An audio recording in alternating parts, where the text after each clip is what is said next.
Upon learning that a large French force had been dispatched from Fort Duquesne to attack him, he returned to Fort Necessity in the Great Meadow.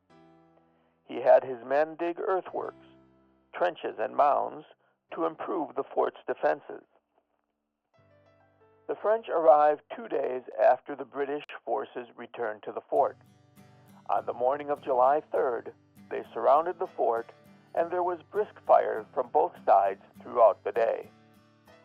Though the French were unable to capture the fort, their position seemed advantageous enough that at the end of the day, they were able to convince the British to surrender.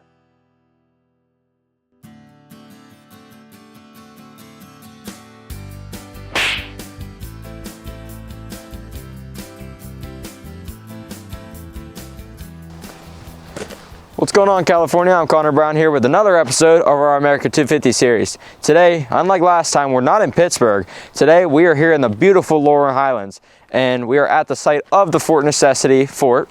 And basically, what this was the first major battle of the French and Indian in the 7 Years' War. Nevertheless, let's go check it out.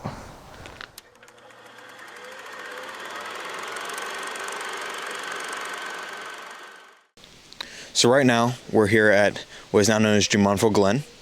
And back in around 1754, the British and the French were kind of arguing over what areas were theirs. So the French started building forts along the rivers, and the British were claiming that those were their lands. So the British sent George Washington and a group of his men, along with the translator, to speak to the French at Fort Duquesne to try and get them to leave the land. George Washington's scout went ahead of them and discovered that French and Indians were spying on them while they were traveling to Fort Duquesne. And so, at night, George Washington and his men snuck up on top of that cliff up there, where the French were camped out, right where we're standing right now.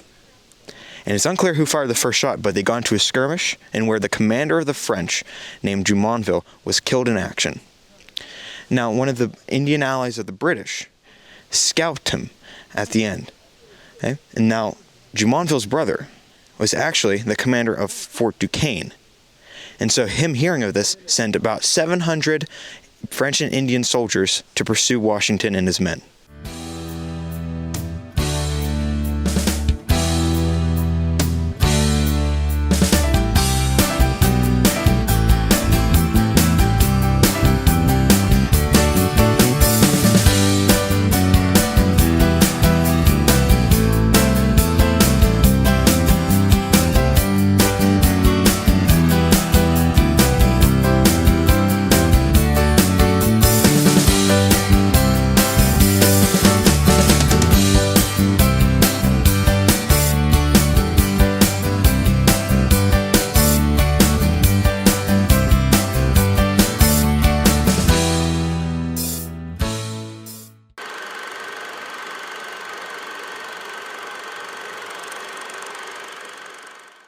After Jumonville, Washington learned that the French were sending reinforcements from Fort Duquesne. He could not just drop his stuff and head back to Virginia, so he set up this fort right here out of necessity, which is why it is called Fort Necessity.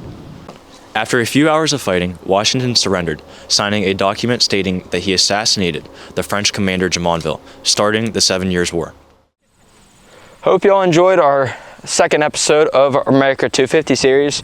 Right now I am standing on top of Chestnut Ridge overlooking the city of Uniontown, and stay tuned for our next episode where we will be retracing the steps of Lafayette's Trail. And if you want more historical content, please subscribe and like our YouTube channel.